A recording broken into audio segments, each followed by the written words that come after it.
Yeah, we call us high in asparagus, right? Is it the asparagus itself, or is it the garlic and olive oil that it's Garlic, soaked olive oil. There's salt and pepper. Salt and pepper, garlic Was salt. there any lemon or no? No, in lieu of lemon, I used balsamic vinaigrette. Okay, I thought there was an acidy flavor that I Right. put in place. Okay. It's delicious. It's good stuff, man. I mean, anything that creates the precious like that is delicious. Had I been a Boulder man, I may have thought of using some bacon in there, too. Why the hell not? Some Brussels sprouts? Right? Yum. So that's where we are. That's Alice Shattuck, and I am Tom Shattuck. Good day. Hopefully you're all doing well. I want you to know that it is, for us... Can you talk to Sally about it? Can you tell Sally about it, please? Can you talk to Sally My about it? youngest son wants somebody to charge his Bumblebee remote control car. I don't Can you blame ask him. Sally to do it down in the kitchen? We can't do it now, buddy. We're doing the podcast. So after that, we can do it. If she can't do it, I'll come do it right after the podcast. It's the first thing I do, okay? It's even sadder when they take the wreckage of what used to be healthy Christmas and birthday toys that they've destroyed, and then like suddenly want to use them again after they've ripped the remote control is in tatters and the battery encasement Yeah, I is can't tattered. talk about it. I just anything. Oh. Yeah. Okay, let's talk about something happier. Okay. Well, I'm glad you asked that, Alice. I want to play. I want to play something that we played during my show today on W Travelers Insurance Company in Hartford, in Connecticut. Okay. And I'll just let it play. Okay. You ready? It's going to be in montage form, so get ready, Alice. I'm ready. It's going to knock your socks off. I'm ready. Ever since this pride flag was put up at the beginning of this month, the first selectman says he's been bombarded with notices from Goshen residents, and he's saying this flag should not be flown on town property.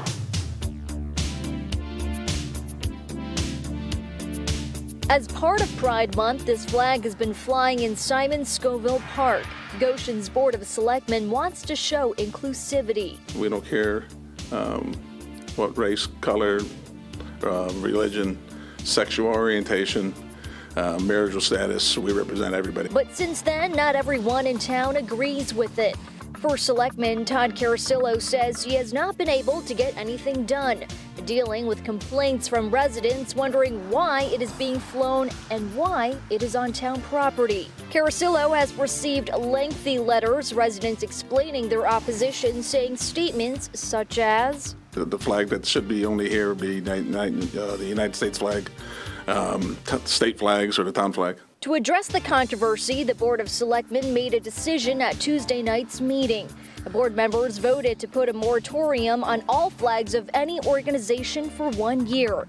Richard Stilson with Hartford Pride and CT Pride calling this a step back. It's unfortunate that small towns like this could be identified as like a hateful place. With an understanding of the board members' tough decision, Stilson believes this is an example of the struggle that is still taking place. Given the amount of controversy over this flag, the Board of Selectmen has suggested placing a moratorium of flags flying on town property.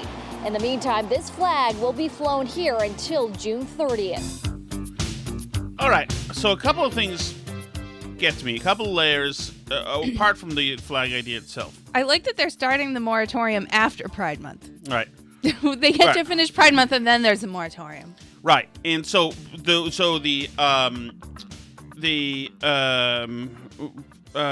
what's it called? The Select board? Or? First Selectman, yes. Okay, First Selectman, yeah. who's the heavy. Tom Carasillo. He's the one who said this is keeping him from getting anything done. Because people keep bothering him, coming to his house, coming to his office, calling him, and saying, what are you doing? We don't want this flag up there.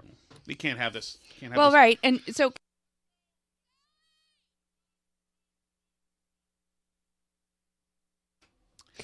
So, so actually, and it's an interesting point because, once towns start flying a bunch of flags that aren't like the state flag or the country flag, they start to run into issues where they they kind of have to fly every flag because they're a town, they're the government. They can't really discriminate. So the Supreme Court just ruled on this in the city of Boston because Boston obviously flies gay pride flags, right?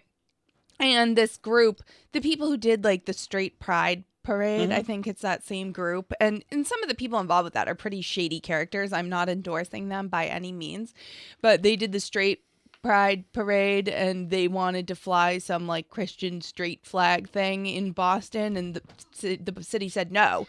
So, and they took it all the way to the Supreme Court, and the Supreme Court said, sorry, if you're flying one group's flag, you have to fly the other group's flag. Okay. That's how this works. Okay, but I'm not even concerned really with the flag issue. That's separate. Okay. I want to get into the mindset of people.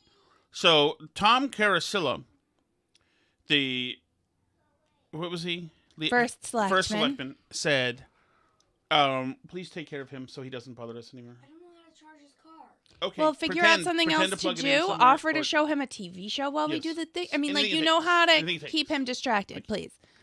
Tom Carasilla, the first selectman, is complaining because he can't get anything done. Well, that's another way of saying, like the Starbucks people keep calling me asking for stuff about the town. Can't get anything done. Now listen to his offhanded comment about the whole situation. Such a commotion over a pride flag. He says, such a commotion over a pride flag. Yeah, so just take it down. Right. So you can get rid of the commotion if you want to. Yeah, you're But- causing a commotion, and then you're upset that there's a commotion. Right. But also, he's saying that, you know what? It's a pride flag. It's settled science. You know, it's a settled argument. I mean, what are we doing? But obviously it's not, because they're taking umbrage to it. Of course. And then him saying, just, minimalizing their complaints, such a commotion. Oh, such a commotion. Now, here's him more, and this is really where it goes to virtue. We don't care what race, color, religion, sexual orientation, marital status. We represent everybody. Well, okay. Obviously not, Well, though. Obviously not. Okay, sorry, go ahead. So, okay. Well, then, if you do, put that in the town charter somewhere. Put it in the bylines of a meeting. Put it in the minutes somewhere. If you welcome everybody, why do you need a flag? What is the premise that you don't welcome anybody unless you see the flag, and then people will know, gay people driving by will know, okay, they're friendly, they're good. Why is the default that we're all bigoted and bad if there's no flag? Why would that be? And so you need, we're really terrible here. We're racists and haters and xenophobic and Nazis and this and that. And people can tell, obviously. I mean, look, maybe we should put the flag up to show them everybody is welcome. What a way to think about your town. Right. But I do think there are some places where it operates that way. Like, I think in the city of Cambridge, if you don't have a Black Lives Matter sign or a pride flag or a hate has no home here sign or something to signal that you're the right kind of person, then I think people do assume that you're another kind of person. Hey, but this guy is representing the town. So why would he say, oh my God, unless I don't want them. Why wouldn't he just say, wait, I know these people. These people are perfectly tolerant. Why wouldn't he say that? Because obviously they are. Now, if they're not, and they're going to lynch gay people, well, then he shouldn't put the flag up. Right? I guess. Because that doesn't represent the town if they don't want to. But I think, too, it's interesting. So, I mean, selectmen are an elected position. Yes. So he's a political guy. He's not like a neutral town employee, right? So, but, like, clearly you don't represent everybody, because a gay pride flag doesn't mean we're just nice to everybody, even though the left wants to tell you that's what it means. The gay pride flag represents a whole philosophy on life that is antithetical and offensive to multiple religions. Well, So you don't represent those religions. But yes, not only that, but it represents things, and what it represents grows exponentially and enters broad new territory every day. I mean, there is a gay flag flying over remembrances of Stonewall, and there is the pride flag flying over instances of somebody happy with their top surgery at 17.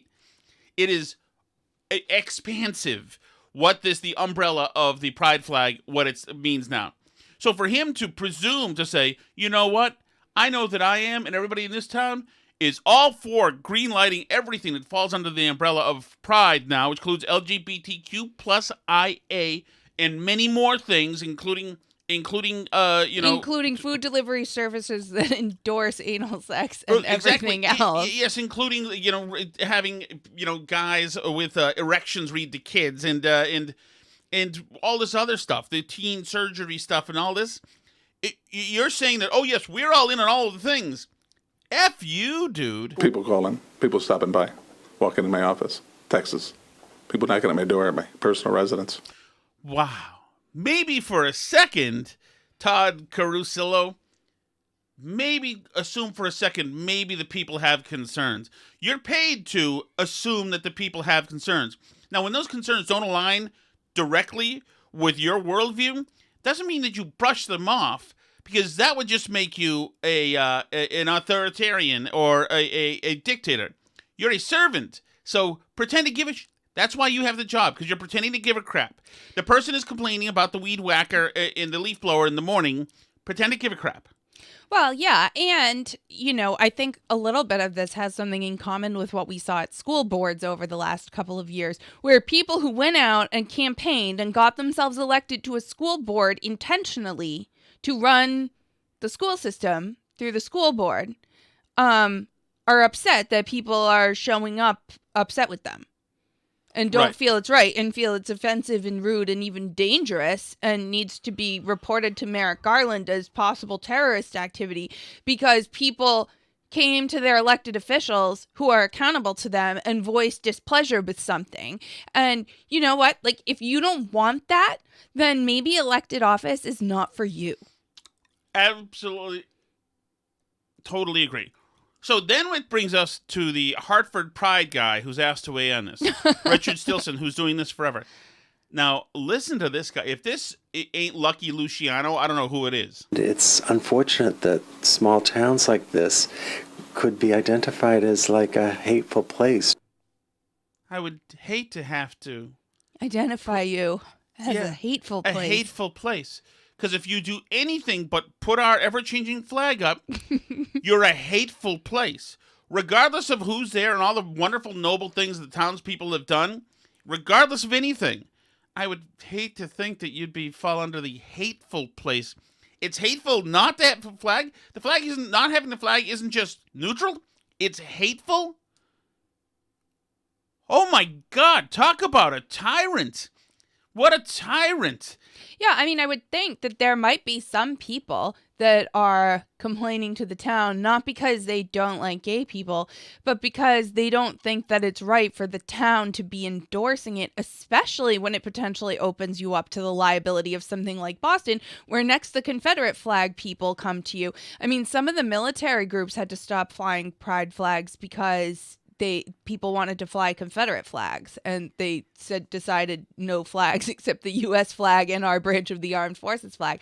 I forget exactly where that ended. It might have been on Army base. I forget where it was, but somewhere they had to make this decision to say, like, we can't do this because if we allow one flag, we have to allow a bunch of other flags. And like, maybe people feel that the town itself and the town government should be a neutral place from people's weird political cults that they're involved in.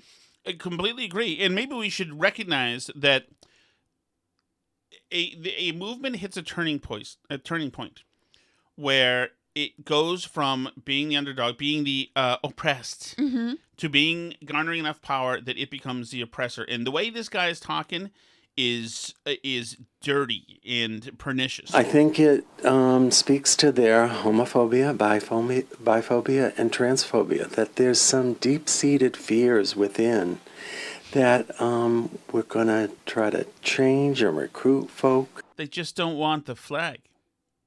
Yeah. No. I can read into you. There's some deep-seated homophobia. There's some. This is.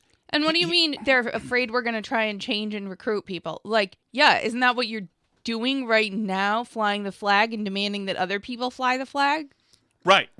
I'm threatening you into compliance right now. I'm extorting you that if you don't comply completely and fly our banner high above your town, the declaration that you adhere to everything we believe in, that we're going to destroy your reputation. You will be destroyed. But we're the nice, sensitive ones who are inclusive. Yay! Right. If you don't think men can play on the women's sports teams and you think it's a little weird for food delivery companies to be talking about anal sex in their ads and you're maybe not on board, you know what? You might just have some deep-seated fears that you need to work on. That's a you problem. Fly the flag and shut up about it.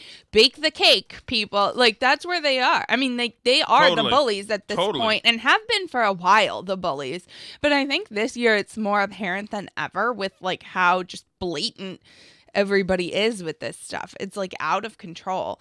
And you know, like we've talked to some people that have had some run-ins with various like medical services that have, you know, been doing all sorts of pride stuff and whatever, especially like ones for children and embracing LGBTQIA plus children or whatever. And have been like kind of horrified because I don't think regular people until maybe this year have noticed how pernicious this is and how they're really trying to like, it's like you have to force it on your kids. You have to like it. You have to have it everywhere. You have to read your kids books about being trans or like you're a bigot, you're a problem. And I mean, it's really like it's bigger and crazier than ever before. Thank goodness we are almost done with this month, even though I have not a lot of confidence that it's actually going to stop at the end of this month. But like, I'm exhausted from Pride Month. Please stop. Like, I am done.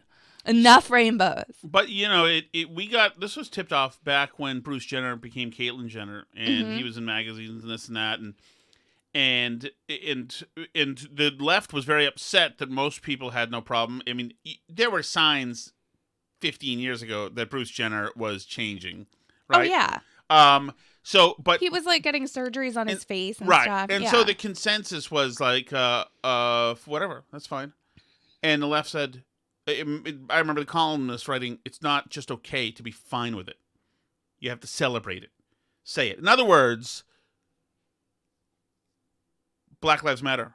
Well, of course they don't. No. Black Lives Matter. Well, of course they do. Everybody. Put your fist up. Black Lives Matter. No, I get it. Why are you saying it? You need to say it. This is separately in its own silo, its own special, separate silo. Black Lives Matter. It's like, man, dude, this is more about you than it is me. Right. I don't need to, to enter into a psychotic mantra session in order to feel like I'm important and making a difference in the world. Oh, all right, I'm out of stuff. You're done? Yeah, I'm done. You got anything else?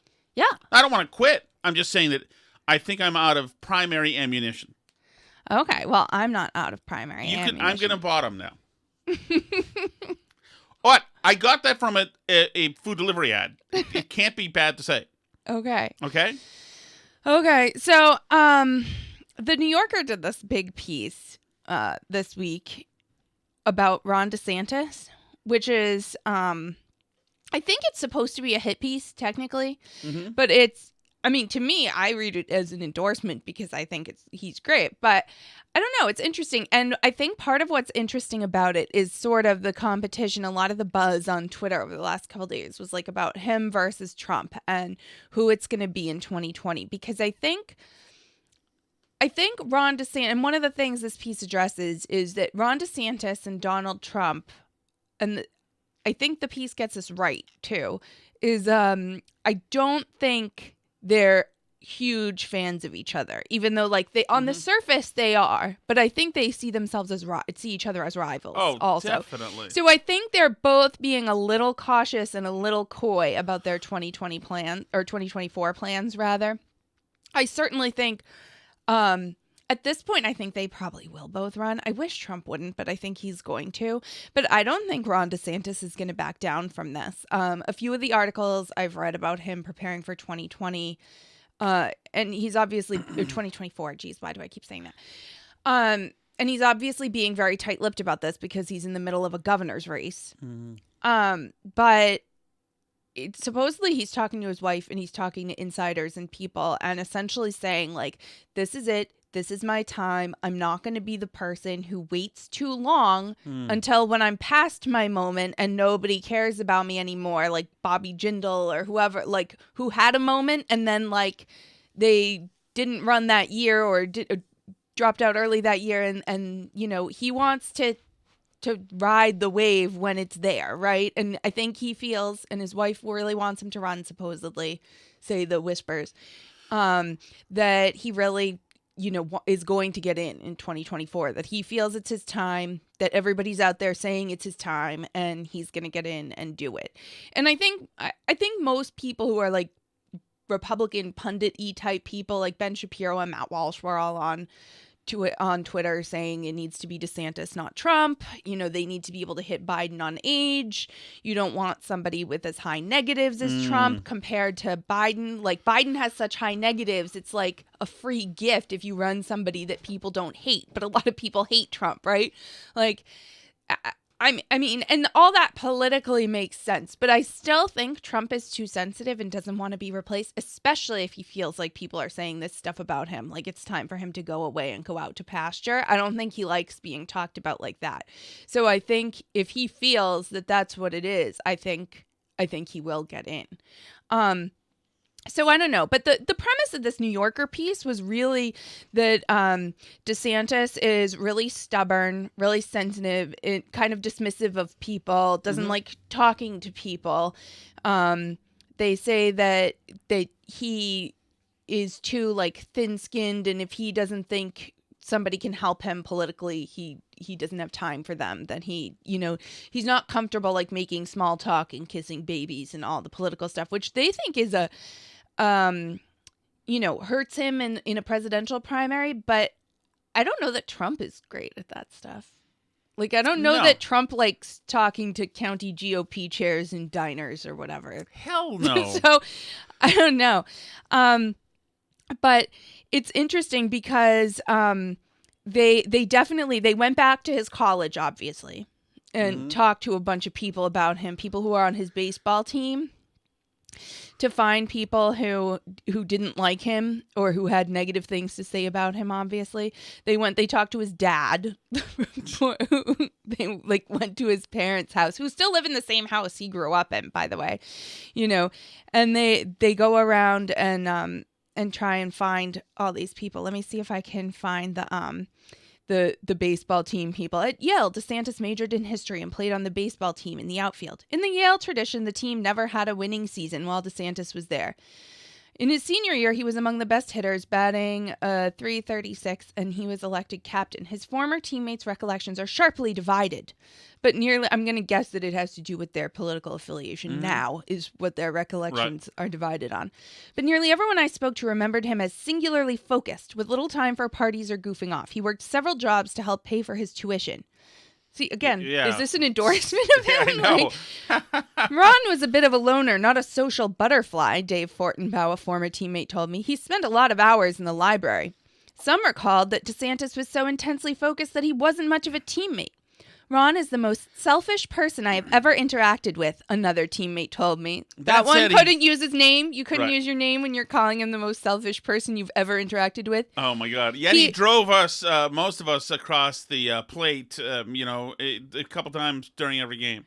He has always loved embarrassing and humiliating people. I'm speaking for others. He was the biggest dick we knew. But the same teammate praised DeSantis' intellect. This is the frustrating part. He's so effing smart and so creative, he said. You couldn't even plagiarize off his work. He'd take some angle, and everyone knew there was only one person who could have done that. So does that speak to DeSantis' character or that person's character? I know. Like, I couldn't cheat off him because he was too smart and original, and the teacher knew I couldn't have come up with that. Like, oh, sorry? I mean, I guess that is tough to be you then. And then it says he didn't make an impact in Congress. They complain that his colleagues in Congress remember him as remote. A former member of the Florida delegation told me he always had his earbuds in to keep people away. Good man. You know how that is. Jolly had a more temperate view. He's a little reclusive, a bit of an odd duck, but he's incredibly disciplined. DeSantis' colleagues say he was less interested in drafting legislation than in positioning himself for higher office. In his first term, he started courting conservative donors, including the Koch family, Sheldon Adelson, and money began to flow. It's not easy getting those meetings, Jolly told me, but Ron did it, and he convinced them that he was one of their friends. It also complains that he only won that election by 0.4%, but he's like governed like he had this mandate. And that was one of the things a bunch of liberals were saying on Twitter is, how come Republicans win by like these tiny margins and then they do whatever they want, and Democrats do the same thing and they don't do whatever they want? And I was thinking, like, are they delusional? Because maybe it's because you do whatever you want and then people hate you because the things you want suck and destroy the country. Maybe that's why. Maybe DeSantis governs and does whatever he wants, and Florida ends up being an awesome state where everyone in the country wants to move to, and it's doing awesome and everyone loves him, right? Maybe that's why. And Biden gets into office, does whatever he wants, or Obama gets into office and rams through Obamacare like he has some huge mandate when he doesn't either. And it destroys the healthcare system, doesn't work, and everyone gets mad at him. Maybe when Biden destroys the entire economy because that's what he wanted to do, did to America. Maybe when he gets into office and a bunch of Marines die in Kabul because he screwed up the Afghanistan withdrawal. Maybe when he gets into office and you can't buy anything anymore because inflation is so high. I mean, like, yeah, they did a bunch of stuff that they wanted, and then it turned out that it destroyed the country. So then people don't like you anymore, and then you don't have the political capital to get things done. Ron DeSantis did whatever he wanted, and people liked the results. Of course. So, but it just, there's no, like, self-reflection on that at all. So anyway, Alice, but do you know I just what thought it a was all photo interesting. spray is? Where the president stands in front of a bunch of reporters and they take pictures? Or sits in front of a bunch of reporters. Okay. And they take a little video spray of him to use it as Okay. B-roll, etc. And reporters use this opportunity to shout questions to him. Mm-hmm. So today, Joe Biden was in a photo spray. Gina McCarthy's still there, by the way. She was right next to his right-hand side, which is always good to know when you're in a fuel and energy crisis. You have the green person from Dorchester standing right there. So here's the photo spray sound. I am disappointed in the Supreme Court gun decision. There is one little bit of solace in the minority making up the majority opinion has laid out that it affects not every state. It affects only 40 states, a lot of states it affects. And the phrase that I found noticeable was, Now he's just grabbed, he was looking down at a note card. Now he's just grabbed the note card and he's using it that he found notable.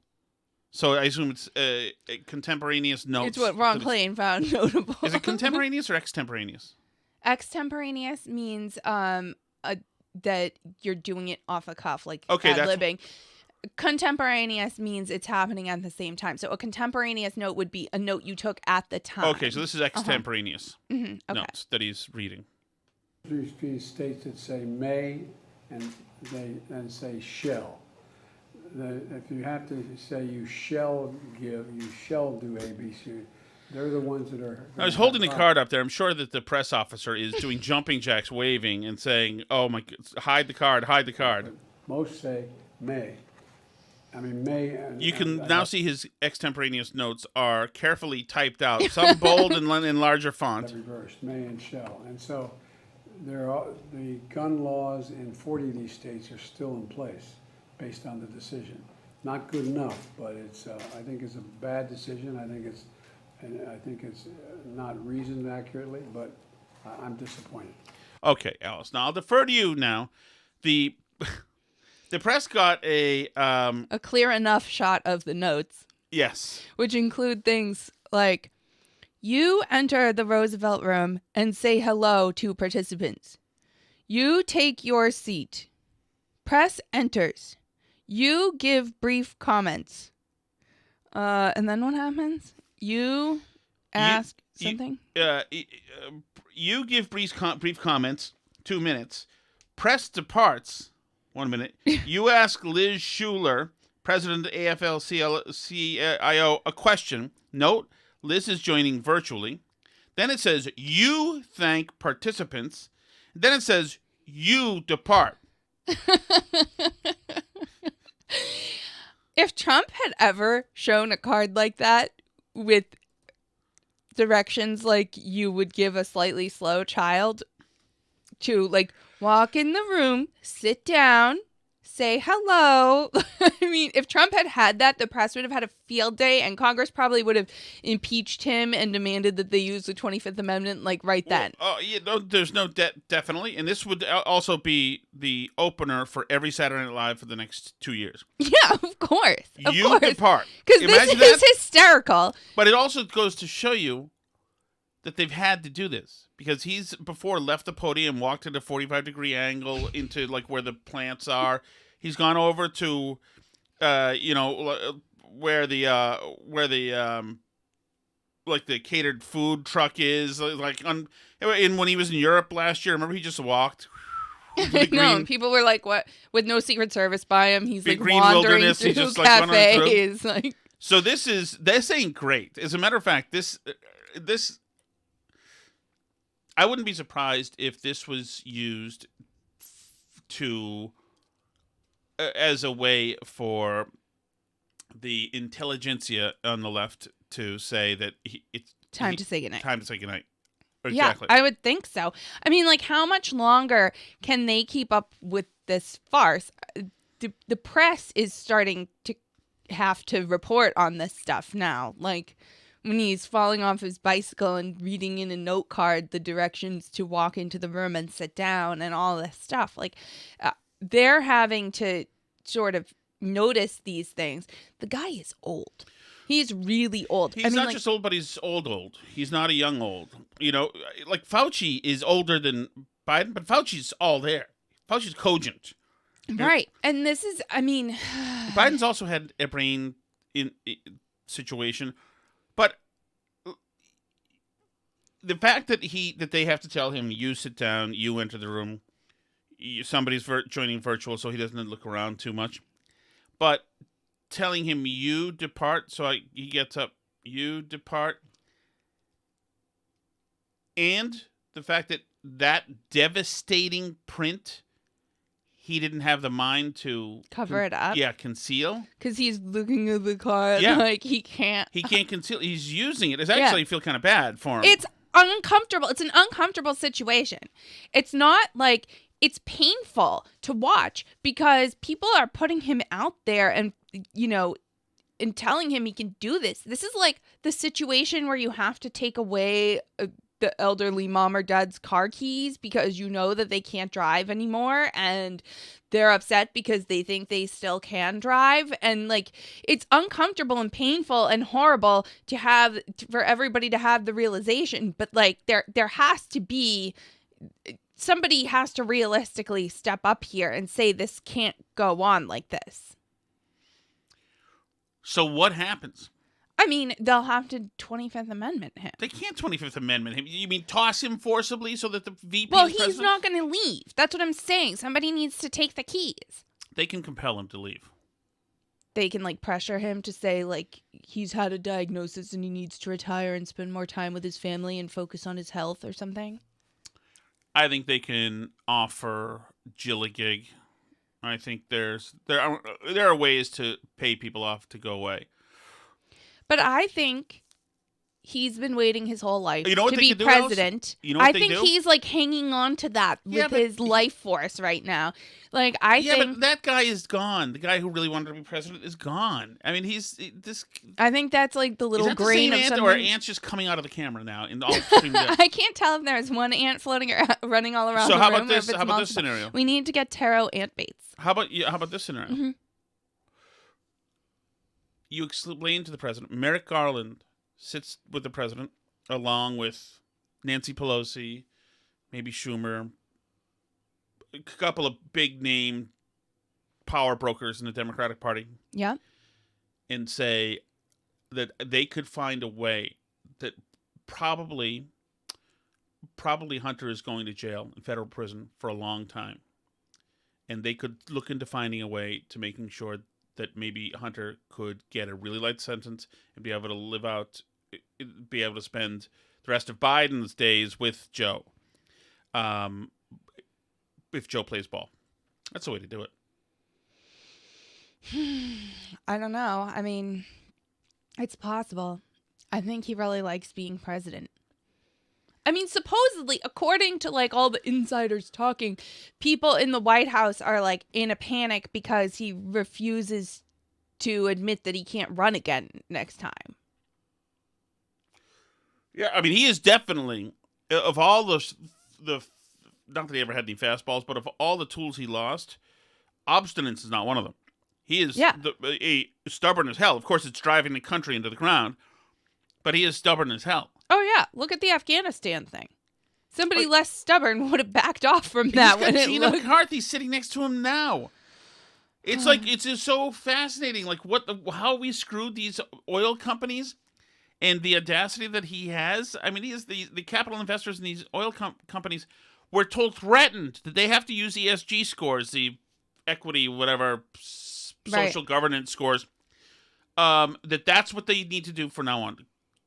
That's 2 years ago. Stop investing in hardware, in drilling, in refining, etc. You have to find pretty and nice and they said we're going to put you stuff. out of business. Right, equitable stuff. So they said okay, and now they're saying okay, forget it. Abandon this part of the woke part of the building we told you to be in. Repopulate the pragmatic part of the building that's into doing energy now. And they're like, we can't do it and we don't trust you because last time we were there, you called us all the devil. And now he's still talking about doing all this. I mean, we countenance Liz Warren in that party saying, stop oil exports? It's like, why not just shoot the oil companies in the head, okay? Stop oil exports. He is definitely gone. Gone. All right. Well, remember the theory about Ketanji Brown Jackson? Yes. Like, why would they appoint her before the end of the Supreme Court term? And they had to get like a special opinion from the Office of the Legal Counsel to say like they can't even do that they can appoint her before the term is over, and that and not appoint her like after the term ends, unless they were worried he wouldn't be there and he wanted credit for appointing a black woman justice. Oh, I see. They could have been worried he wouldn't make it to June to appoint the first black woman justice, so they had to do it back then, which is like they don't do that generally.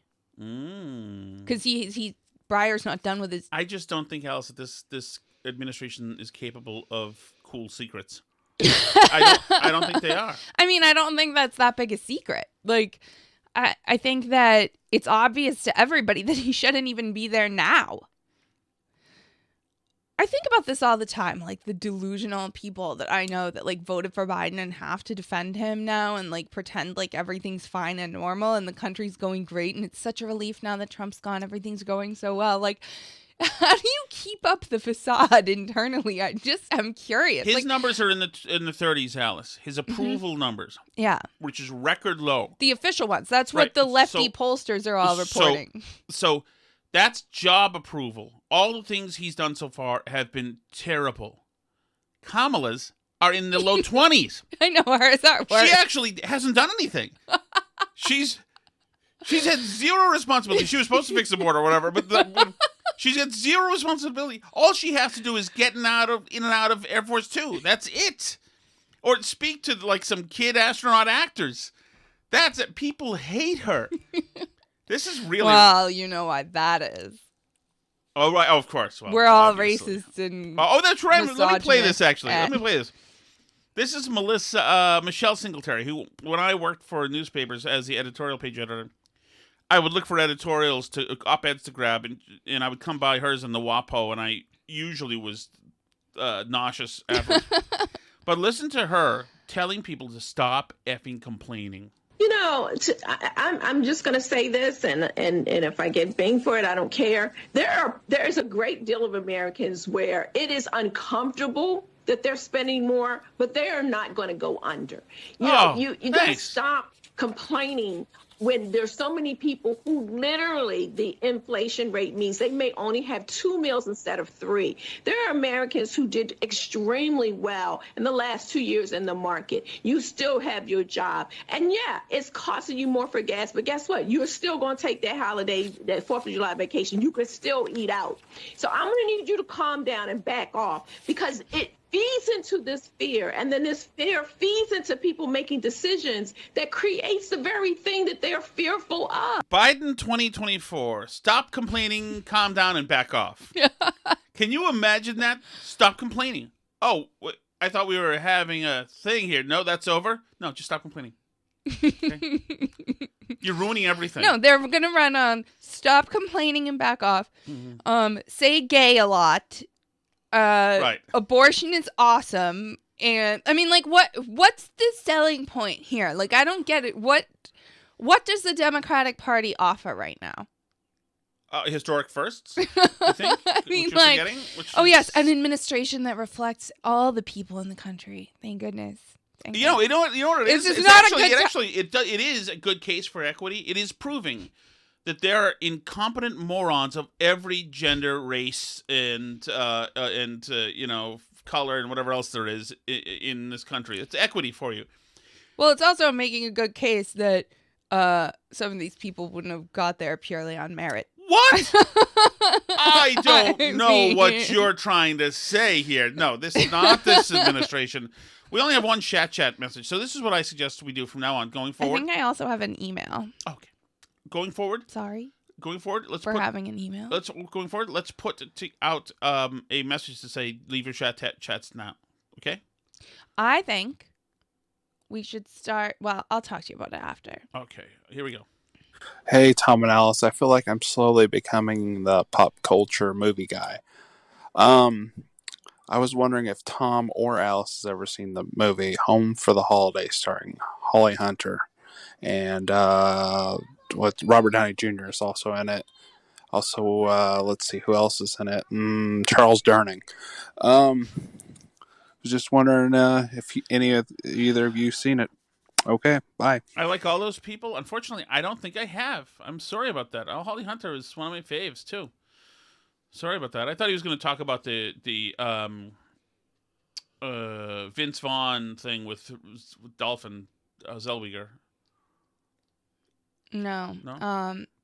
You're thinking of Reese Witherspoon, I think. Oh, yes, that's right. That's who you call Dolphin Face. I don't know. That's right. I don't know. I don't know if I see it, but let's okay. get to your electronic mailing. Okay. I have a couple things happening. Paul writes, this is from last week. He writes, Happy Father's Day. He says he's a rule follower and he followed the advice of his doctor and cardiologist regarding COVID and got the Moderna shot and 2 boosters. So 2 Moderna shots and 2 boosters. And today he tested positive. So that was back on Father's Day. So he says, F Dr. Fauci. Talk about, by the way, a total gaslighting. Oh, yeah, we always said that you'd keep getting it. What do you mean? But I thought that I was killing half the country because I didn't get my vaccine and I couldn't spread it. No, you can get it and you can spread it. Yeah, so thank us. You've now had 4 shots. Yeah. And hopefully... Just keep taking them. The guy from Pfizer keeps telling us to take them. I mean, like, it's kind of wild, but okay. And then RJ wanted to write into you about your taco situation and not wanting to eat carbs. And he recommends Mr. Tortilla's 1-carb tortillas. Really? Do we know about these? You can buy them on the internet at mrtortilla.com. This is not an ad, but he Are says these those he things often... that you bought me, Alice, that I was angry at? No, those were like a tortilla that was made of cheese that they had at Market Basket. This is different. These come in like flavors, mrtortilla.com, and he says he often uses them to sub for bread. RJ wrote you about that. That's interesting. I could use those. For tacos, I am a hard shell guy, but I could definitely use those. But you can toast soft shell tacos too and make them a little crispy around the edges. Ooh. Although, which ones are more carby, I wonder? I don't know. I don't know. But these ones have 1 carb. Thank you very much. I appreciate that. There you go. See, look at the burn barrelers trying to keep you on track with your health and wellness. They want you alive and recording burn barrels. Thank you, guys. Thank you so much, everybody. As always, we really appreciate it. And you can head over to burnbarrelpodcast.com. That's where you can leave us chat messages. There's a red button there to record a message. There's also links to all the different places to listen. If you get a chance, write us a review on Apple Podcasts. And listen wherever you like to listen. We're back on YouTube, back on Rumble. We're everywhere. And you can also find us on social media. Nice fella, Alice.